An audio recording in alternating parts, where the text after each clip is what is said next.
All right, so the Oscars have been announced for 2020, and I gotta say, I saw a lot of movies in 2019, and this was a very difficult year for movies. And I don't mean that in a bad way, I mean that there were so many good ones that I can see why it was very difficult to break down, and who to select, and who to nominate, and all that. I will say, now that I have seen the list, I just wanna go and say that I'm pretty content with pretty much everybody that was nominated. I understand a lot of people's frustrations. There were some snubs, which we'll talk about. And I don't want to discard all the amazing talent for every category. I'm not going to specifically go into every category, but like best sound mixing, like best original score, love all that, love them and appreciate them. I honestly think the ones that were nominated are worthy of their nominations. I don't really want to go into specifics there. I'm going to mostly focus on best picture, best director, and the actors categories.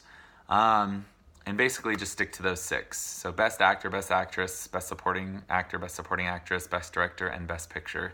That'll be my focus of this video. And just kind of my thoughts and what I thought could have been in place instead of someone else maybe, or what I thought just deserved more recognition. So I'll start with best actor. I thought everyone that was picked was a very good choice. I have not seen The Two Popes, but I love Jonathan Pryce. I imagine he's killed it, so no issue there. I imagine that was worthy of a Oscar nomination. I will say, based off of what I've seen, I loved Once Upon a Time in Hollywood, and I thought Leo DiCaprio did a terrific job. But if I could, I would have thought Adam Sandler would have been a better, placement for Best Actor for Uncut Gems. I thought Adam Sandler just knocked it out of the park. It's not every day we get a performance like that from a comedian, let alone it being someone like Adam Sandler, who we know mostly just for doing funny roles, who's done dark roles a few times, but this was like an incredible turnaround for him. So I really would have loved it if Adam Sandler had been nominated or given at least some more consideration for Best Actor. So yeah, that would have been my small little adjustment to the Best Actor category. Love Leo still, but I would have put Adam Sandler in Uncut Gems for that role. Best Actress, this was a lot harder because there were so many amazing performances by women this year. I really don't have any issue with the women that were picked. I think, again, I love Saoirse Ronan, and I think Saoirse Ronan is deserving of everything she's, nominated for. But I do think with Little Women and that performance, while I loved it and I thought she did a great job, I loved Awkwafina in The Farewell, and I really loved Lupita Nyong'o in Us. So, again, I love the women that were picked for Best Actress. It's very hard because great performances from everyone in that roster. But if I could remove one, I would probably take out Saoirse. Not that she was bad, but I think and put Lupita Nyong'o in for Us. Because let me say that I think horror films are so just underrated. They're so overlooked when it comes to award season. I think people forget that horror is just as good as any other drama or comedy. And horror takes just as much work, if not more, to make it that more exciting to watch. And there's a lot of, dumb horror movies that come out, or a lot of horror movies that are just not Oscar worthy. But then there comes a time where a performance like Lupita Nyong'o in Us, who not only had to do one role, she did two. So there was a level of commitment and a lot of acting and just emotional effort required, and I really think that was overlooked. And I think a few people have mentioned this of last year or in 2018 with Hereditary. Toni Collette, same thing. Just an amazing performance, great delivery, just strong, and just completely overlooked. So I really wish horror just got a little bit more of a review, I guess. I wish that got more attention paid, because it definitely doesn't. So for Best Actress, again, I would have put Lupita Nyong'o for Us in there. But I like that Saoirse is there. I'm not mad that she's there. And, what was I saying? Oh, and then Awkwafina for The Farewell. Thought she was at least considerable. If she had been nominated, I'd have been happy. If she's not, I understand, because again, the women that they've picked, also good. That was a very tough category. And just to say, I think with Best Actor, I have a feeling that Joaquin Phoenix might take it for Joker, just because that got quite the amount of nominations, which I like Joker, but I didn't think it needed all 11, and I don't think it's I don't think it needs all the amount of praise that it's getting. But again, that's just me.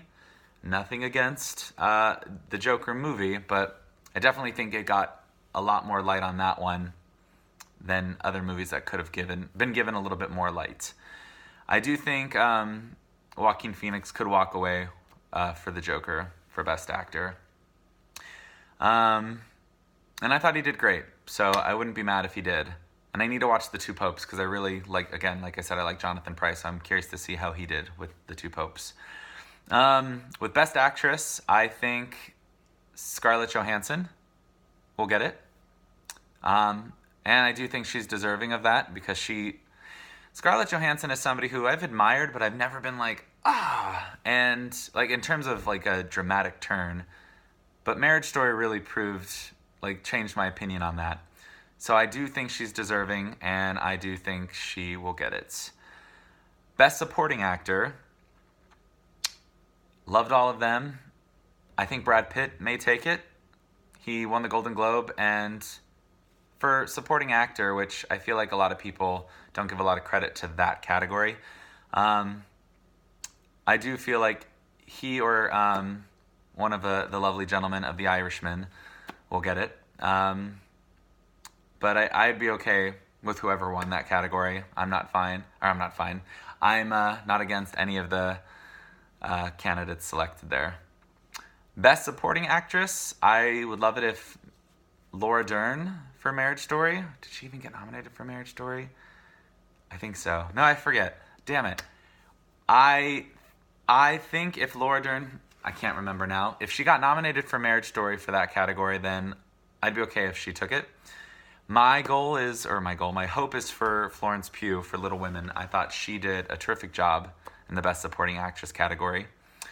Once again, with a substitution there, I thought Margot Robbie did fine, and I'm a huge Margot Robbie fan since I, Tonya, The Wolf of Wall Street. I really like her, and I thought she did great in Bombshell. And while I don't think Jennifer Lopez in Hustlers is necessarily an Oscar award winning performance, I definitely thought J-Lo had a lot more to do, and she definitely gave it her all. This is probably one of her best performances to date, was in Hustlers. So if I had to make, again, a substitution in the Best Supporting Actress category, I may have replaced Margot Robbie, not because she was bad, but just because I think Jennifer Lopez should have slid in there as the contender instead. So I think Florence Pugh could win, or even Scarlett Johansson. She could even win for Jojo Rabbit if she doesn't win for Best Actress for Marriage Story. It's a very hard thing to say. I'm not sure, but I'm rooting for all of them. I thought the women in general this year, that was a very difficult category to narrow down. So I'd be okay with whoever, despite the snubs that I felt should have been given a little bit more attention paid. Best Director, obviously I'm up in arms with everybody else who is mad that a woman was not chosen, at least for one selection. A lot of hype around Greta Gerwig for Little Women. I could totally see that. Lulu Wang for The Farewell, would have loved to see that. Just, it goes to show that there are a lot of, and I'm not saying that the men that were nominated for Best Director aren't worthy. They are, but there were a lot of great women too that, by comparison, at least one of these two women that I mentioned could have easily have been in there. I don't want to discredit Todd Phillips, who I think is a great director, but if I had to remove, I would have removed Todd Phillips from Best Director and somehow gotten one of those women on board there. It could have been Lulu or Greta, in my opinion. And with the Best Picture, I'm fine with any of those. If you saw my top 10 best of the year, 2 of the 9 that were nominated were in my top 10 list, and then pretty much the rest of that list were my honorable mentions. If they had just nominated 10 movies, I would have put The Farewell as well up in that top 10. I come back to The Farewell a lot because I do think The Farewell is worthy of being mentioned more than it has been. So my pick, though, for the Best Picture, I hope it's Parasite. Yeah, I know Parasite got other nominations and wins, but I think Parasite should just take it. That was my favorite film of 2019. Excellent. I wish everyone would see it. I hope everyone sees it. So Parasite's my pick. I think, though, for the Best Picture category, it could easily go... I don't even know. I don't even know who that could be chosen for, because there were just so many great ones. 1917, maybe. Marriage Story, even. Like, there's a lot of wonderful picks there. I'm glad that Ford v Ferrari got picked. I just don't think it's going to win. Not because I don't think it's worthy of winning. I just don't think that'll get a win for Best Picture. But you never know. It's the Oscars. It could surprise us. Anyway, I'm rambling too long, but those are my thoughts on the Oscars this season. And a couple snubs, but nothing that I'm like super up in arms about, other than I think women should have been given a little bit more attention paid to. I know that's a common thing that they don't get any recognition, but let's move more into that direction. At the end of the day, this is just an award show. I don't think these people are making movies to get awards, but it is a nice bonus when you are recognized for the hard work that you put into it. And if we are going to have these award shows, then I think the attention needs to be paid to more women, horror films, and just the smaller movies in general. Like, let's never discredit the heart of independent features like The Farewell. So that's my thoughts on the Oscars. What are yours? Who do you think will win? Who do you want to win? Let me know in the comments. I want to talk to you guys about it because I'm really excited, as you can tell. And I would love to just know your thoughts. Let's talk. Thanks, guys.